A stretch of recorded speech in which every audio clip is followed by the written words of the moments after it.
Unleash the power of knowledge and connect with the heartbeat of the African diaspora. Download our African Diaspora News Channel app now on Google Play and Apple App Store. Stay informed with authentic and diverse perspectives, breaking news, and cultural insights. Immerse yourself in a community that celebrates unity, resilience, and progress. Experience the vibrancy of the diaspora at your fingertips. Don't miss out. Empower your perspective today. Search African Diaspora News Channel and join the conversation. Hey everyone, Rosemary Hudson back again to help you take full control of your life by what you choose to put at the end of your fork. Is the food pyramid just a pyramid scheme? Let's talk about it. In the 1980s was the first time that the American public was introduced to the food pyramid. And what was it? It was called officially the USDA Dietary Guidelines for Americans to make Americans healthier. That was the idea, because they'd noticed some trends since the end of World War II in heart attacks and strokes and death based on what they considered was an unhealthy eating habit.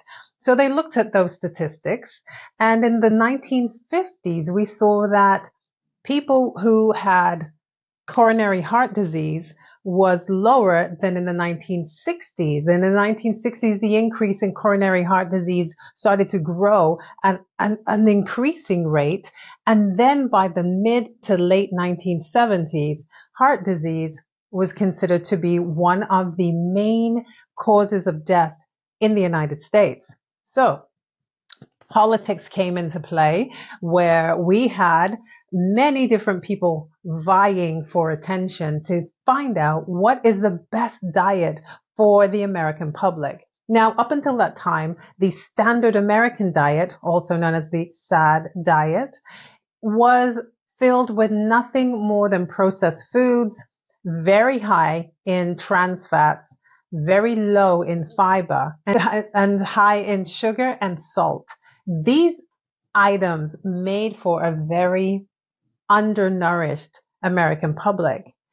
But what was interesting too was that there was a lot more Americans who smoked in addition to eating unhealthy. So in the 1980s, in 1980, when politics and political staffers, and I might add, it was political staffers, not nutritionists, who came up with the first food pyramid. So I want to let that sink in for a second. Nobody that had knowledge of food and food science were involved in the development of the first USDA dietary guidelines for food. The 1980 food pyramid, on the very bottom level, was breads and cereals. That was 6 to 11 servings a day of breads, cereals, pastas. The next step up, you would have thought, well, are we going to get fruits and vegetables? No. The next step up was milk and dairy products. After that, then you had, to a lesser degree, some fruits and vegetables, but very little. And then above that was oils. But before oils, because oils was at the peak of the pyramid, but before that, you also then had meat and meat products. So that meant that it was a very carb-heavy pyramid. But the factors that people did not look at before 1980 is that there was a very high incidence of smoking, sedentary behavior, and a lot of alcohol consumption. These contribute to heart disease and stroke and heart attack a lot more than just the diet. So the combination of the two with the standard American diet plus smoking, drinking, stress, sedentary lifestyle, that leads to heart disease, increased incidences of heart disease. So in the background, we have this political scenario where we have farmers, wheat farmers, who want to make sure that their crop is being maintained and paid for by the American public, plus with the subsidies from government as well. So there was a lot of interest in it, in this food pyramid, that had nothing to do with people's health and everything to do with business and politics. So what happens when you have high carbs instead of anything else in your diet? Now, also to remember that before 1980, carbohydrates were not the main focus of the standard American diet. It was more meat, potatoes, a little bit of vegetables on the side, and occasional fruit. The thing that changed everything was the obesity rates after the introduction of this food pyramid. The obesity rates skyrocketed during the 1980s after the introduction of the first food pyramid. And there were questions as to why is this happening? Because the thought that went into the development of the food pyramid was that if we reduce saturated fats, which come from animal and animal products, if we reduce that, then people will be healthier, there'll be less heart attacks. But what wasn't factored in was what happens when you reduce protein, meat, steaks, chicken, fish. If you reduce that in a person's diet and increase carbohydrates, what does that do overall to that person's health? And what it did was it increased their tendency for obesity. The obesity rates almost tripled during that small span of introducing the first American USDA guidelines on food. And the thing that was interesting too was that they switched out saturated fat. So the oils that they said that were good for you and were better than saturated fat. So saturated fat is things like lard, butter, those kind of things are saturated. Coconut oil, palm oil, those were considered to be really bad for heart because they thought at the time that these oils will build up cholesterol in the arteries, leading to heart attacks, strokes, and death. The thing that they didn't factor in was the alternative to these saturated fats and the effect that they would have on the body. So instead of regular fats, butter, cream, all of those things, they switched them out for, drum roll please, one of the most inflammatory, stimulating oils, seed oils. So cottonseed oil, canola oil, vegetable oil, corn oil. These oils have such a high inflammatory response in the body that all of the good that they were trying to do by eliminating saturated fat was being absolutely compounded to the nth degree by these seed oils. Now, when you have seed oils and then you fry in it, it absolutely obliterates any chance for a person to have a healthy system when they ingest these foods. Now, quietly in the background, there was another factor added to what was going on with the American people's population and obesity rates.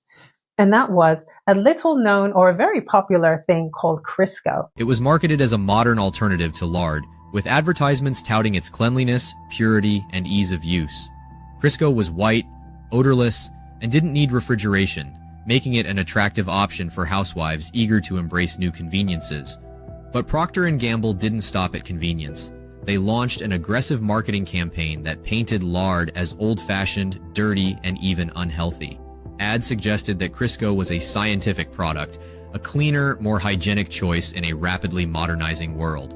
This message appealed to a generation eager to leave behind the manual labor of farming in favor of the urban industrial lifestyle. Now, back in 1911, if you remember, we have a good friend, Mr. John D. Rockefeller, who came up with ways of finding different uses for petroleum. So we had petroleum jelly, we had all kinds of lotions and potions made from petroleum. So a colleague of his came up with the idea that, oh my goodness, we're losing so much money on cottonseed oil because nobody's using it anymore. And they came up with the idea to use oils, seed oils, put them through a process, turn them from a liquid to a solid, and produce something that's called Crisco.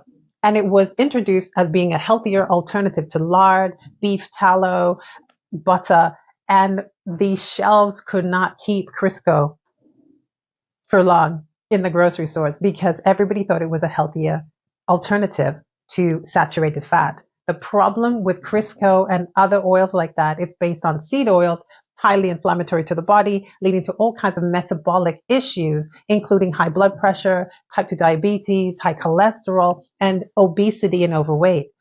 These things were happening in the background.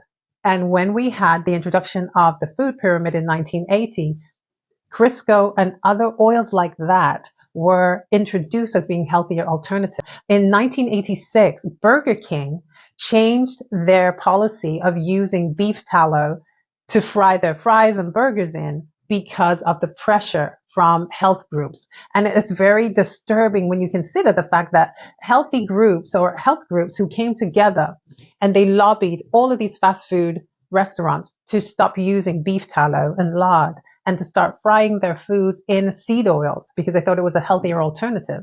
And that was a combination of corn oil and vegetable oil in the beginning. That led to the studies came out saying, uh-oh, big pause, we made a mistake. We need to get rid of these seed oils because they're actually contributing to a lot more buildup of plaque in the arteries because of trans fats. So people were now ingesting trans fats, seed oils, and all kinds of inflammatory producing foods and oils that were considered to be healthier alternatives to butter, beef tallow, lard.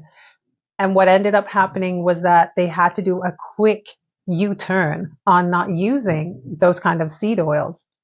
And instead, and to this day, McDonald's, Burger King, and other fast food places now use a combination of canola oil and sunflower oil. And we're still having issues with those being trans fats. However, there are chemical processes that are used in order to make the oils that have very little trans fat in them. African Americans are still ingesting fast food, which is one of the highlights of the standard American diet. Trans fats, which is a part of the processing of these processed foods. High sugar, not enough water, too much high fructose corn syrup, high salt. All of these are contributing to the health outcomes of African Americans. And when we still see the statistics that are saying that 80% of African American women are overweight and obese, and those are the statistics from 2022, the numbers are getting worse because our food and how we're approaching our food and our relationship with food is not good. Then you have wheat. Wheat has become so hybridized and genetically modified since the 1970s that we're not even sure what it is anymore. What we are seeing is that it has an obesity effect like nothing else we've seen before. We've had people with gastrointestinal problems, more incidences of celiac disease, and more incidences of irritable bowel disease, Crohn's disease. All of these things have started to happen once we saw the hybridization of wheat. So what do we do? When we know that as of 2019, the obesity rates went from before the 1980s, it was 15% obesity rate. In 2019, the obesity rate in the United States was more than a third of everyone in the United States. So it was 35% of the population. Now that percentage is getting closer to 40%. We have a lot of work to do, but what we have to do first is to unlearn the misinformation that we received from the food pyramid. Now they've adjusted it and tried to change it around based on the science of what they've seen since 1980, but the damage has been done. So you can take control of your life by what you choose to put at the end of your fork by focusing on more omega-3 fatty acids from salmon, nuts and seeds, from eating enough fresh fruits and vegetables, eating lean protein, whether that's plant-based or not, and making sure that you're having more than enough, but not too much, of carbohydrates that are complex carbohydrates. We have to save ourselves. You are your own hero. We have to stop depending on the government to show us what healthy eating looks like. We have to look around and see the science of the results of eating the way that the American government has been telling us to eat. Obesity is at astronomical rates right now. Type 2 diabetes is off the chart with how many people are suffering with type 2 diabetes. These are preventable illnesses. And when you count and add in high blood pressure, these are all preventable chronic illnesses that are based on the food that we're eating and our poor lifestyle. Be your own hero. You have the information. You can choose what you put at the end of your fork. It's such a powerful thing to be able to choose what you're eating and make the right choices by eating real food. We can do better. We can reduce high blood pressure, type 2 diabetes, high cholesterol, and overweight and obesity. We can reduce these 4 chronic illnesses by choosing the right kind of food and by improving our lifestyle. I'm Rosemary Hassam. If you want to know more about how you can take full control of your life, then please comment below any questions that you have. And don't forget to like, comment, and subscribe and share. Check out my YouTube channel. That's Have Some, spelled HAV for Victor, SOM for Mother. And we'll continue the conversation there. Until next time, I'm Rosemary Have Some. Have a good one.